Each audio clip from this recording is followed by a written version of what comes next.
Fala galera, eu sou o Matheus e nesse vídeo eu vou te mostrar o que está acontecendo com o XPSF11, porque afinal ele teve uma queda em suas cotações de mais de 90%. Então durante esse vídeo inteiro eu vou levantar todos os pontos positivos e negativos do XPSF11 para você ver o que está acontecendo com o fundo imobiliário e se ele está valendo a pena. O fundo imobiliário teve seu início em julho de 2019, mas ele começou a ser negociado em bolsa apenas em 2020.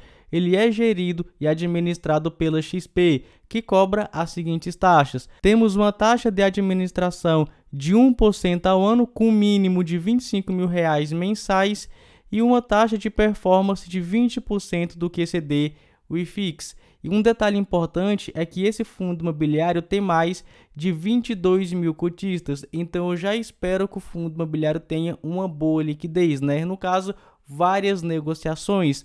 Então vamos para o primeiro ponto para a gente ver se é um ponto positivo ou se é um ponto negativo. E em relação à liquidez, temos aqui um ponto positivo, porque quando a gente olha o volume financeiro médio negociado diariamente, está superior a R$ 1 milhão. Tá aqui, ó. Uma liquidez média diária superior a R$ 1 milhão. E na minha visão, para o fundo imobiliário ter uma boa liquidez, ele precisa ter um volume financeiro médio negociado diariamente de no mínimo R$ 1 milhão, que é o caso desse fundo imobiliário. Mas se você me acompanha, você já sabe que eu não olho apenas um mês. Eu gosto de olhar o histórico do fundo imobiliário para a gente ver se ele realmente está com uma boa liquidez aí no longo prazo, né? Desde o início do fundo aqui, na verdade, porque ele foi iniciado em 2019, então ainda não é longo prazo. Mas quando a gente olha aqui, ó, ele teve aí um volume financeiro médio negociado diariamente superior a R$ 1 milhão em quase todo o período dele de negociação em bolsa de valores. Então isso aqui realmente é um ponto positivo. O fundo imobiliário possui uma boa liquidez. E após esse primeiro ponto positivo, vamos entrar dentro do portfólio do XPSF11 para a gente ver se ele possui uma boa diversificação. Esse fundo é um FOF, ou seja, um fundo de fundo. Com a maioria dos seus recursos, ele compra a cota de outros fundos imobiliários. Então vamos ver quantos ativos que ele possui em carteira. E eu aproveito que eu estou olhando aqui para você de olho para olho. Se você gosta desse tipo de conteúdo, gostaria de convidar a se inscrever no canal, ativar o sininho para você não perder mais vídeos como esse. Vamos lá então mergulhar dentro do portfólio do XPSF11. E indo direto ao ponto, temos que 93% do portfólio do fundo ele aloca em fundos imobiliários, afinal ele foi feito para isso, né? 2% é o caixa dele e 5% ele aloca aí em CRIs, Certificado de Recebíveis Imobiliários. É um nome bonito aí para crédito imobiliário. E em relação à estratégia de alocação dele, temos aqui que 77% ele busca aí oferir renda, ou seja, pegar os rendimentos dos fundos imobiliários que ele investe e repassar aos cotistas. 21% ele busca aí fazer ganho de capital, ou seja, comprar um ativo e vender por um valor maior. E temos aí o caixa dele de 2%. Dito isso, vamos mergulhar dentro do portfólio dele para a gente saber quantos ativos que ele realmente possui. E em relação aos fundos imobiliários, ele possui cerca de 20 fundos imobiliários. São todos esses que você está vendo eu marcar aqui na tela. Logicamente, por ser um fundo de fundo, vão ter fundos imobiliários aqui que você gosta e fundos imobiliários que você não gosta. Comigo é assim, né? Aqui dentro tem fundos imobiliários que eu gosto e tem fundos imobiliários que eu não gosto. E em relação aos CRIs, que pega ali cerca de 5% da carteira do fundo, ele possui 3 CRIs. São todos esses que você está vendo aqui embaixo. Vou até marcar para ficar melhor de você ver. Algumas pessoas têm certa dificuldade, sendo que todos os CRIs dele estão indexados ao CDI, que acompanha bem de perto a taxa Selic, mais uma taxa aí de aproximadamente 4%, 5% e 2% respectivamente. Então temos aqui CRIs que estão acompanhando essa alta da Selic e logicamente vão estar remunerando mais. E um detalhe importante, agora eu já entro no que está acontecendo com o XPSF11 para ele cair tanto. Olha só a respeito dos rendimentos. O fundo imobiliário nos últimos 12 meses entregou R$ 8,48, o que dá um dividend yield, pasme, de mais de 117%. Aí você pode estar pensando, Matheus, isso aqui é um erro. Mas quando a gente olha outros sites, como por exemplo aqui o Status Invest, que já é bem conhecido, logicamente aqui o valor está variando, então o dividend yield vai variar um pouco.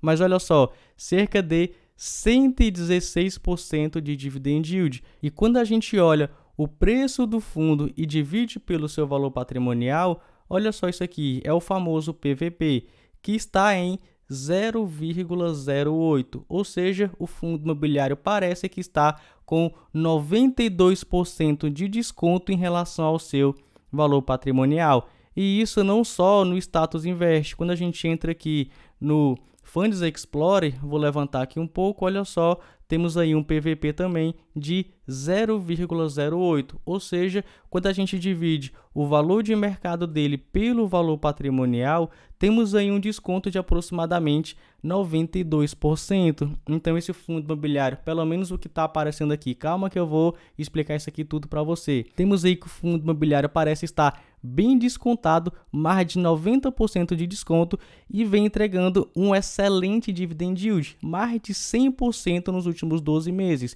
E quando a gente olha a cotação dele, que muita gente acabou se desesperando com isso, olha só o que a gente tem. Vou colocar aqui cerca de um ano para ficar mais fácil. Temos aí essa queda bem absurda aqui do fundo imobiliário.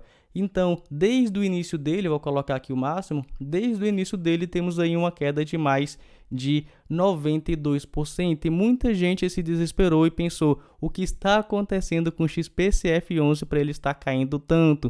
E aqui agora eu te dou a resposta. É que o fundo imobiliário fez um desdobramento de cotas. Vou entrar aqui dentro do fato relevante que o XPSF soltou aí para o mercado. Olha só, aqui ele fala que fez um desdobramento de cotas, tá aqui, desdobramento de cotas, na proporção de uma cota para novas 10 cotas. Ou seja, isso quer dizer que quem tinha uma cota do fundo imobiliário agora possui 10 cotas. Mas calma que no final não muda nada, porque eu vou te dar um exemplo bem simples de você entender. Se essa pessoa tinha uma cota e aquela cota estava valendo R$100, agora ela possui 10 cotas e cada cota vai valer R$10. Então, uma cota R$100, 10 cotas também R$100. Você pode ver que no final o valor do investimento não foi alterado, só foi alterado a quantidade de cotas. Mas como uma cota acabou sendo dividida em 10, o valor daquela cota também acaba sendo dividido em 10. Então, no final, não muda nada. Por isso que o fundo imobiliário atualmente, quando a gente olha, deixa eu tirar isso aqui, o PVP dele está extremamente baixo. Isso aqui é porque esses sites, eles ainda não atualizaram a respeito do novo valor patrimonial. Porque como as cotas foram divididas em 10, o valor patrimonial também tem que ser dividido em 10. Então aqui temos que o valor patrimonial atual do fundo imobiliário está em cerca de R$ 8,65. Então isso aqui é o novo valor patrimonial do fundo imobiliário. Então quando a gente pega o valor de mercado dele, vamos lá, que está em R$ 7,20 e divide pelo valor patrimonial também dividido em 10, que vai dar 8,65 aproximadamente, 8,65, temos aqui um PVP de 0,83, ou seja, o XPSF11 não está com 92% de desconto, mas ele está com cerca de 17% de desconto em relação ao seu valor patrimonial. Os dividendos, a mesma coisa. Quando a gente entra nos sites, pelo menos por enquanto, eles ainda não vão ter ajustado o valor dos seus dividendos, porque esses valores aqui, de 70 centavos, 70 centavos aqui, 66 centavos aqui, são os valores que ele pagou antes do desdobramento. Ou seja, para você achar aí o novo dividend yield, você também tem que pegar todos esses dividendos, ao menos nos últimos 12 meses, para calcular o último ano, e cada um desses você também tem que dividir por 10. No caso, então, a gente não tem um dividend yield de 117,78%, mas sim, quando a gente divide por 10, temos aí um dividend yield de aproximadamente 11,78%, o que também não é nada mal para um fundo imobiliário. E agora que você já sabe o que está acontecendo com o XPSF11, Vou levantar aqui para você todos os pontos positivos e negativos para a gente ver se o fundo imobiliário está valendo a pena. E cara, eu não acredito que você chegou até aqui e não deu pelo menos um like aqui no canal. Então dá um like aí nesse vídeo. Enquanto isso, eu vou levantando aqui para você os pontos positivos. O primeiro ponto positivo é que o fundo imobiliário está com cerca de 17% de desconto em relação ao seu valor patrimonial. O segundo ponto positivo é que nos últimos 12 meses ele entregou mais de 8% de dividend yield. Foi cerca ali de 11 para 12% de dividend yield, o que é quase 1% ao mês. Isso é excelente para um FOF, né? Um fundo de fundo. O outro ponto positivo é que o fundo imobiliário tem uma boa liquidez, ou seja, um volume financeiro médio negociado diariamente superior a R$1 milhão. Então tem muita gente comprando e vendendo cotas do fundo imobiliário.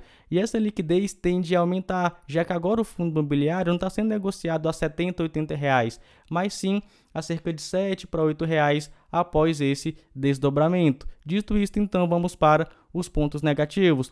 O primeiro ponto negativo é que o fundo imobiliário possui um baixo patrimônio. Afinal, ele começou ali, né, ele teve seu início em 2019 e começou a ser negociado em bolsa em 2020, em torno ali dos R$350 milhões. E por ele ter um baixo patrimônio, logicamente ele possui uma baixa diversificação, com aproximadamente ali 23 ativos, que são bem poucos comparado a outros fundos imobiliários que são fundos de fundos. E quando eu levanto aqui os pontos positivos e negativos, lembrando que agora eu vou dar a minha opinião e isso de forma alguma é recomendação de investimento. Na minha visão, esse fundo imobiliário, ao menos por enquanto, não está valendo a pena.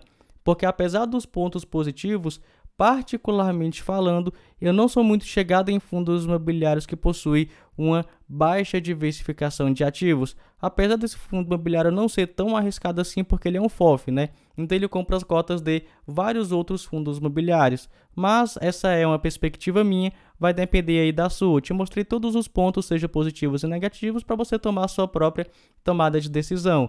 É isso, e aqui em cima está aparecendo para você eu falando a respeito de outros assuntos. Fico por aqui e até mais.